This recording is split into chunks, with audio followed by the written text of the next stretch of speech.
Hello, everyone. I'm Emin. I'm moderating the Eternity Developers and Researchers Updates call.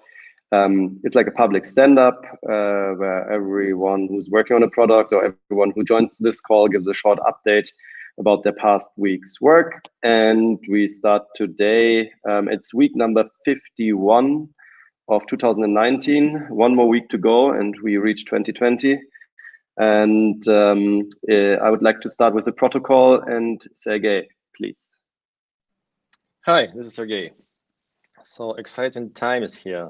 Well, it's Friday, week before the Christmas, so actually everything should be quiet and nice, but not here. Yeah, the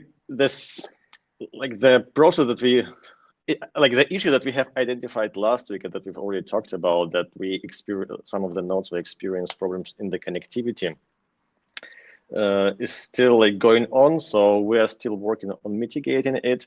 I think Yuri is here, so he'll be able to, I think, explain it in more details. But the basic idea was that we started to experience problems in node communications. As a result, miners were experiencing a lot of orphaned nodes. So basically, the blocks that they were mining weren't propagated, and then reward wasn't always paid to them, and so we took this issue very seriously and dedicated most of our resources to examining it. And we almost 100% sure that the main issue is that when the nodes talking to each other, we have a large list of dead nodes, of nodes that are not alive anymore, and which basically reduces the number of nodes of overall nodes, and as a result, the number of active nodes also goes down. So the communication gets much slower. It was actually not a bug, but a feature, because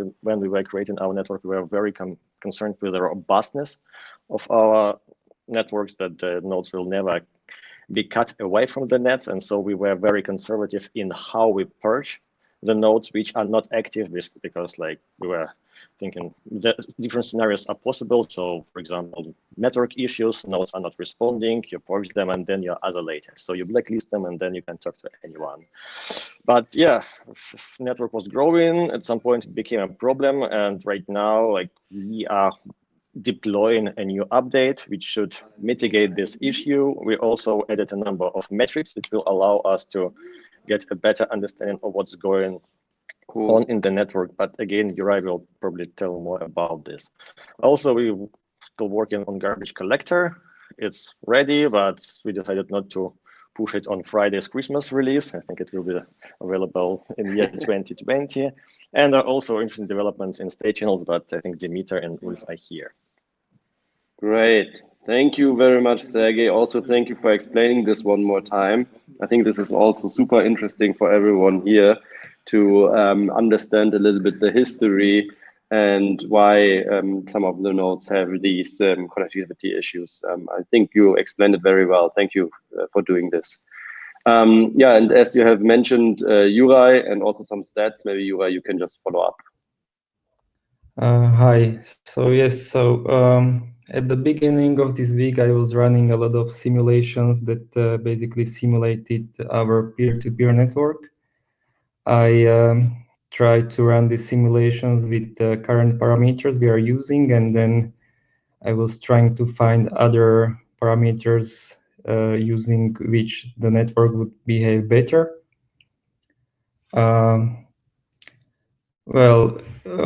There are probably 3 or 4 parameters which I changed, but right now we deployed just one change.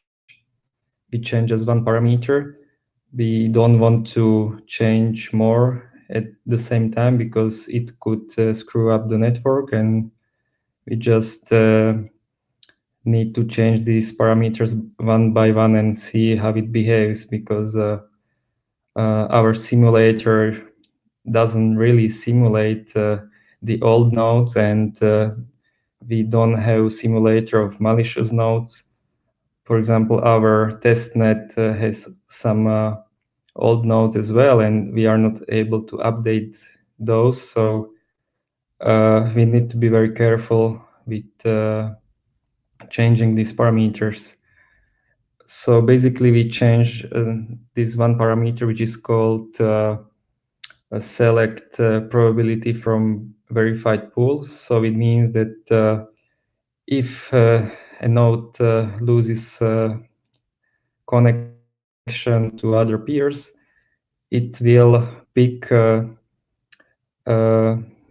nodes from verified pool, which means these nodes are in the configuration. So instead of picking some random peer, which could be that, it will pick some trusted peer first, and it will try to connect to this peer, which should improve the connectivity of the whole network. Other than that, I also worked on some security improvements of our peer-to-peer protocol. And I guess I will continue working on this for a couple of more days until we are happy with the results. And that's it from my side. Thank you very much, UI.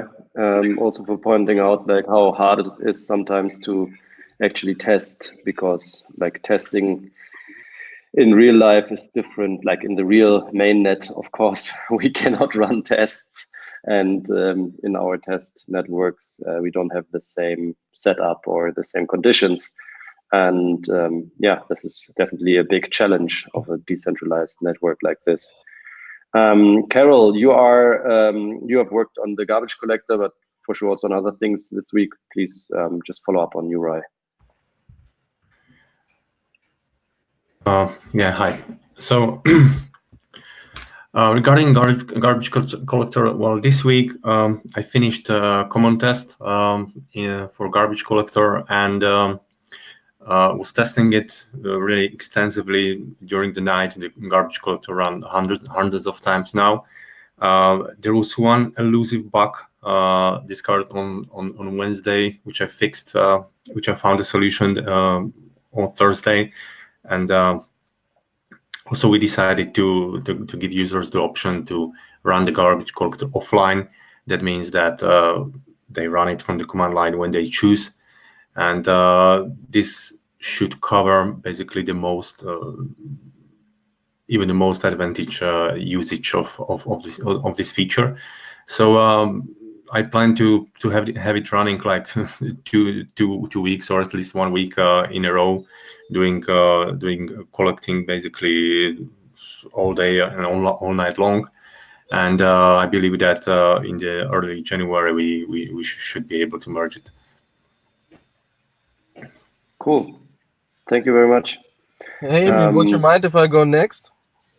No, I don't mind. I mean, I would wait one more spot, Nikita, so we can finish up with the protocol and have Dimitar give a short update about the state channel part, and then you can do the follow up. Okay, Nikita? All right. Yep. Perfect. So Dimitar, please, you are next. Then we are through the protocol. Okay, great. So we've introduced the new optional functionality in the FSM. Basically, the state channels clients can now specify gas price for their on-chain transactions. Basically, if I do a withdrawal, the FSM is going to compute the fee for me if I don't provide one. I could provide the fee myself, but now I can provide the gas price for that fee computation that is being done for me, which is going to improve usability a bit, especially with more dynamic gas price when this happens. Another thing is that Alexander, being our Primo user at the moment, testing our stuff in various ways, that identified a small thingy that grew into a large implementation of a feature.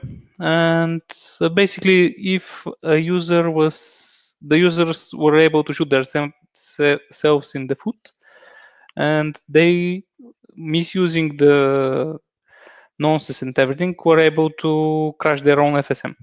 So this doesn't happen now anymore, but yet this exposed that we should allow users to specify the nonce, which we found out we haven't done like yesterday. And yeah, the chain watcher thing is still going on. It's a huge optimization, and we're looking forward to it. But I cannot share much details on that yet. It's not in a PR yet. Yeah. So Great, I guess thank that you. will be it. I mean, lots of stuff is going on, but also lots of progress. I mean, we are four full-time people, more or less, working on this state channel part. Thank you very much, Dimitar, for the update. And as promised, next follow-up is Nikita, who's sitting in a car, or looks like. Where are you? Hi, yes, sorry for front running a little bit. We're actually at a bakery ordering our wedding cake right now, but I let Karina do the whole job. Congratulations. Thanks, man, because I have a really important weekly appointment with you guys here, and I didn't want you to miss the newest features on the front of the Fire editor. So many people asked for new features and capabilities which we could not provide without having a sandbox chain. For example, being able to transfer value with when calling smart contracts, for example, because everyone was just using shared public accounts.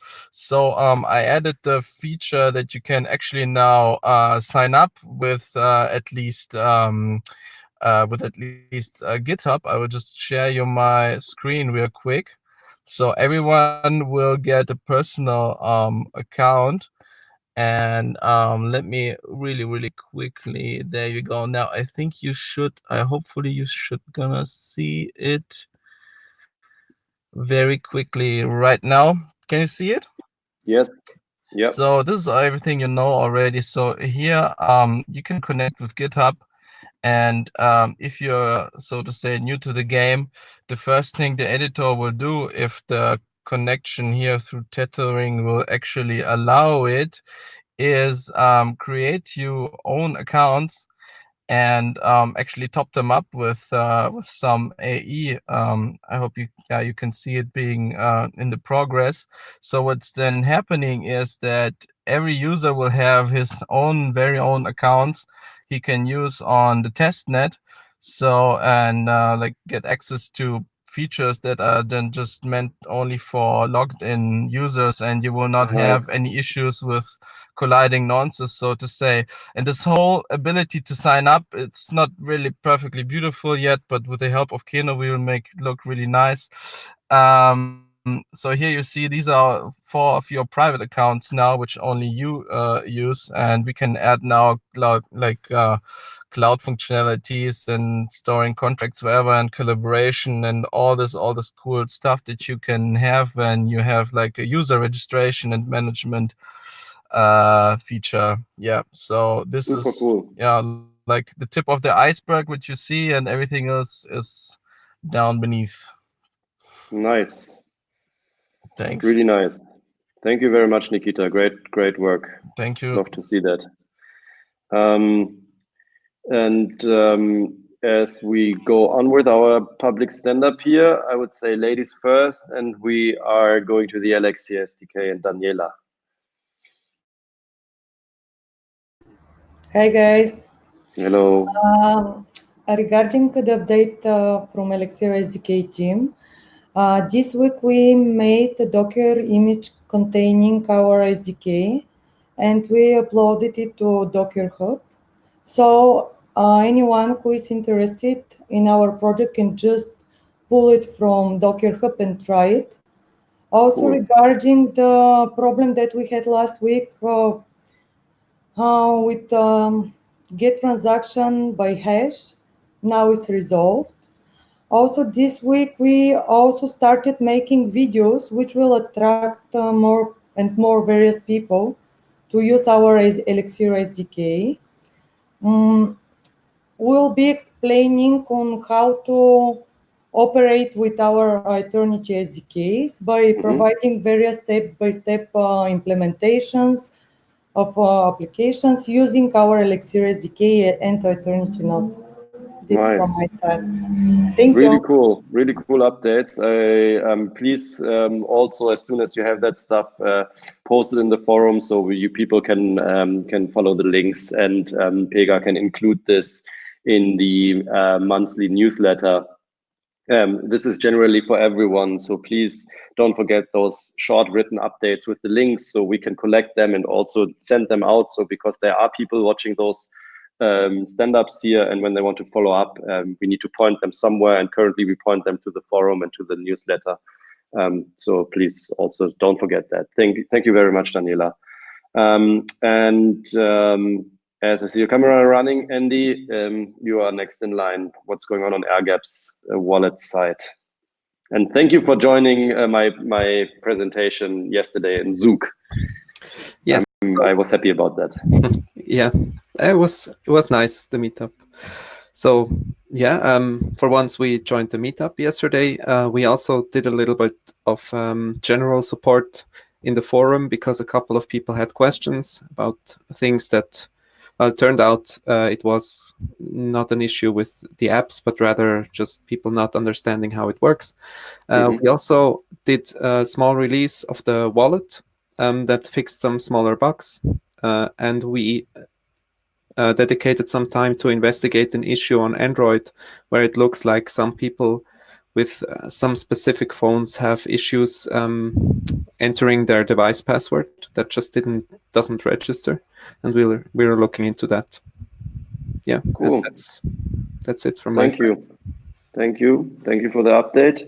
You're welcome. And as we go by running cameras, please, Andrea, what's going on the JavaScript, Python SDK, and middleware or eternal caching layer section? Yes, so the biggest update this week are related to Eterna, the middleware. So we have now much more traffic coming, so we start to work on a more resilient setup. So we have now a load balanced setup that also serves as the A/B testing when we publish new releases. This helps us also identify and react very fast when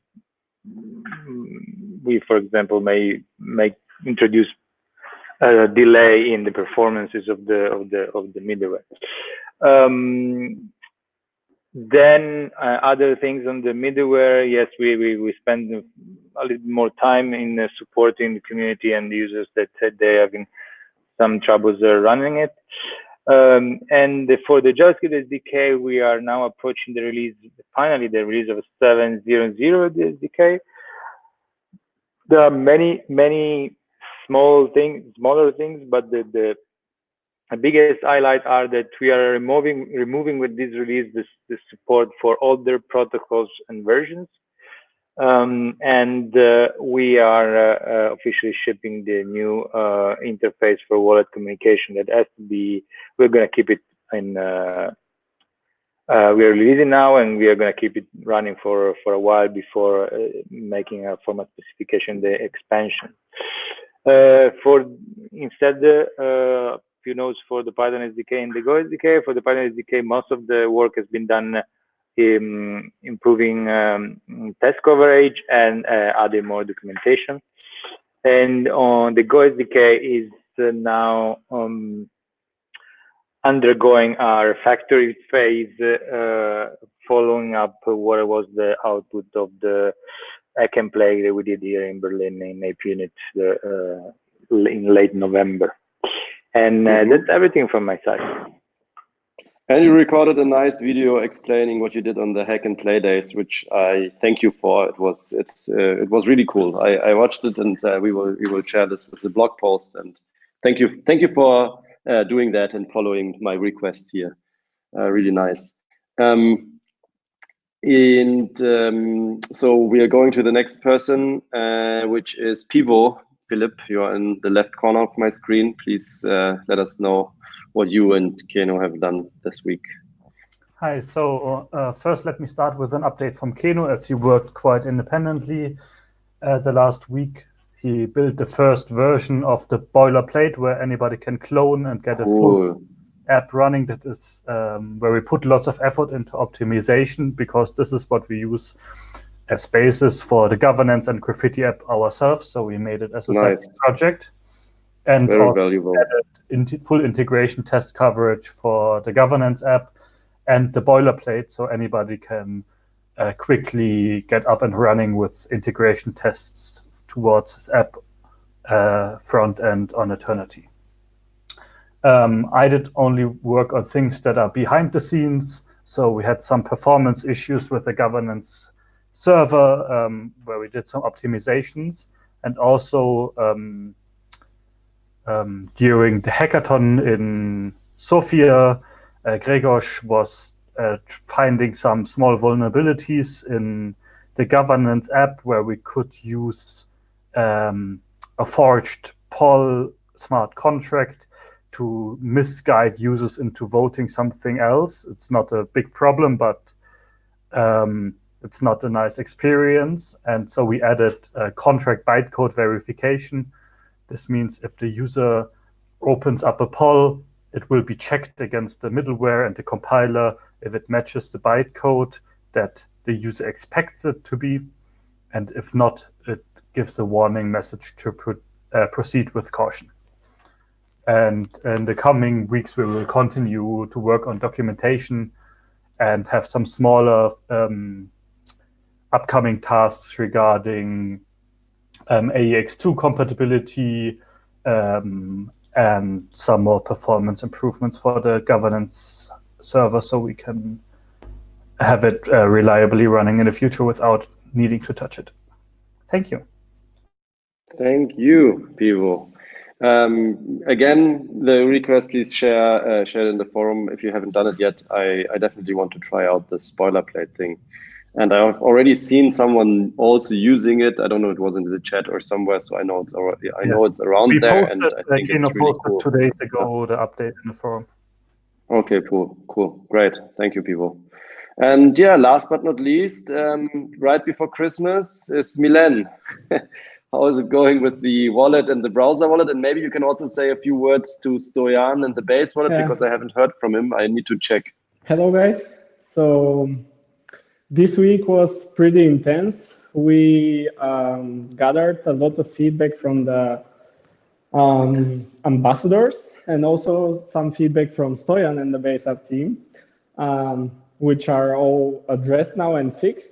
Currently, there is a little bit of delay on the Chrome Web Store reviewing process. Currently, there is 0.2.5 version of the wallet active, but we are on the 0.3.0.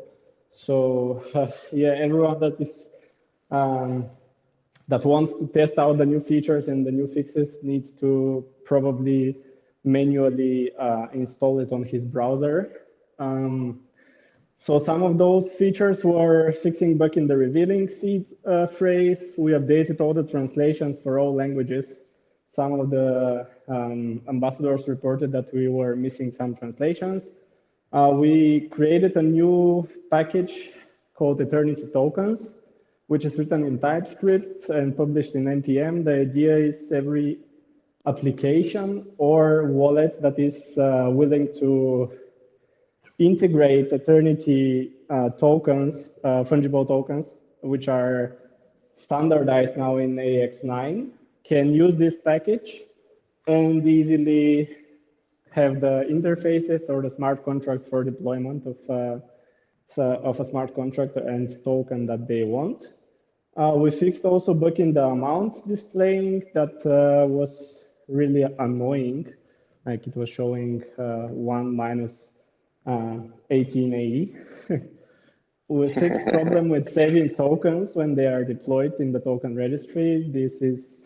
This was a bug that we wasn't expecting to happen, but probably because of the recent updates of the interface of the fungible tokens, we were not able to update that fast the token registry, and there was a problem causing this. There is a little bit of UI fixes on the tipping page. We developed a new tipping contract because we wanted to allow tips to be sent to any URL, not only to the domain name. So it's currently in a pull request, which is numbered I'm not sure what the number of the pull requests is currently because I'm on the phone, but it will be merged probably later today, and everyone will be able to try it out on the testnet before we publish it on the mainnet again. We created a button that allows you to get a list of every tip for a certain URL. We are also working on a feature that allows detection of public key in an open web page. So everyone is able to easily claim a tip which belongs to them. What else? Currently, we are working with Setan, which is an UI and UX designer in Aeternity, who is going to help us improve the overall UX in the wallet extension. And we worked with the base app. We had a call, and now we are syncing. Basically, we are also gathering their feedback, what we can improve, suggestions from them, and possibly merge the teams and start working closely together on improving this. So I think this is from my side. We currently are moving to a new office. And I'm currently here, which is really empty now, but I'm expecting a delivery for furniture, and we'll be happy to host everyone that wants to join us here and go together with us. Really nice, cool. Yeah, unfortunately, we are not in Sofia. You're in Sofia, right? Yeah, this is in Sofia. Nice, really nice. So cool. Yeah, this is from our side. Yeah, huge update. Thank you, Milan, for all of this. And yeah, I just checked. I didn't get a message from Stoyan, so I guess this is it for today. And yeah, thank you everyone again for joining this call and giving these updates. And if you are around next week, then I will be around too and host the very last call for this year. And yeah, Merry Christmas and Happy New Year for everyone I don't see. Ciao. Thank you for joining. Merry Christmas. Bye. Bye. Happy holidays. Bye-bye. Bye-bye.